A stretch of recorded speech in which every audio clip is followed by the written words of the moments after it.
This fascinating tale of the hypostasis of the Archons comes to us from the recently discovered Nag Hammadi Library in 1945, written by an anonymous author who apparently recorded this dialogue between an angel and a questioner about the esoteric meaning of the creation myth in Genesis. The underlying significance of this myth is critical to our understanding of the world as it is, and our role and purpose in it.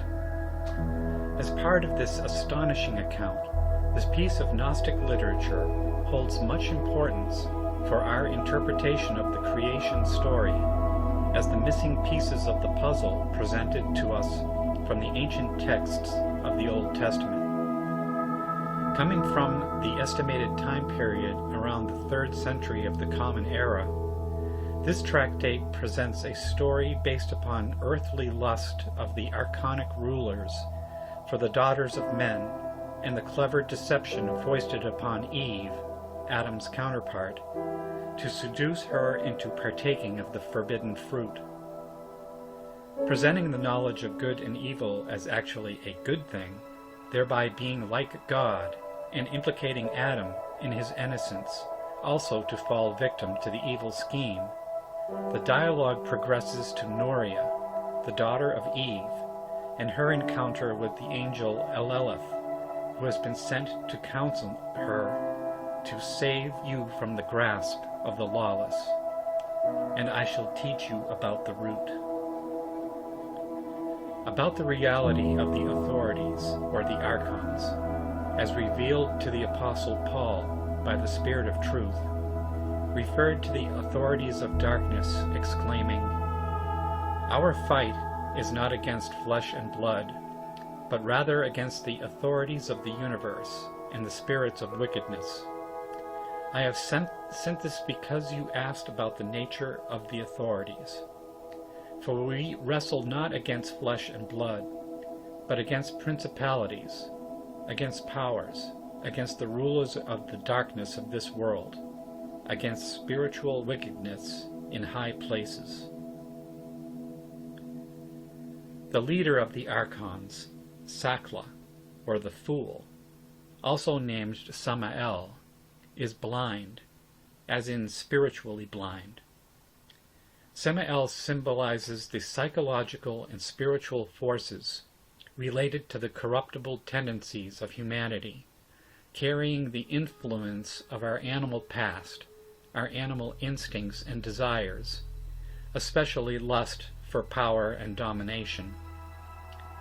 Because of this great power, combined with the ignorance about the secret knowledge of the Elohim, his arrogance led him to self-deception about the true nature of mankind's relationship to the divine, and led him to believe, "It is I who am God. There is none apart from me." Samael, in his arrogant self-denial, ignored the forbidden command about the fruit of the tree, which is in the midst of the garden, that Elohim declared, "Ye shall not eat of it, neither shall ye touch it, lest ye die." The serpent, as the instrument representing the power of temptation that Samael maintains primarily through sexual lust and deviance, said unto the woman, "Ye shall not surely die, for Elohim doth know that in the day ye eat thereof, then your eyes shall be opened, and you shall be as Elohim, knowing good and evil." Influenced by the self-delusion of power, the fallen angel Samael became blind to the eternal spiritual nature of the divine.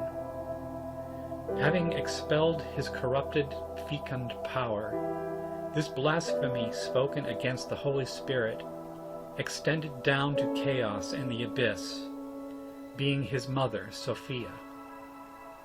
By consent of Pistis Sophia, the mother of divine wisdom, she brought forth the world as we know it today, and since then are born into. And his mother, being the chaos, the abyss, incarnated each of Samael's 7 offspring in its corrupted nature, by separating the visible world from the invisible world, as he himself was so blinded. The following in the words of the tractate: when he said this, he sinned against the entirety or the divine hierarchy, and this speech got up to incorruptibility. Then there was a voice that came forth from incorruptibility, saying, "You are mistaken, Samael," meaning God of the blind.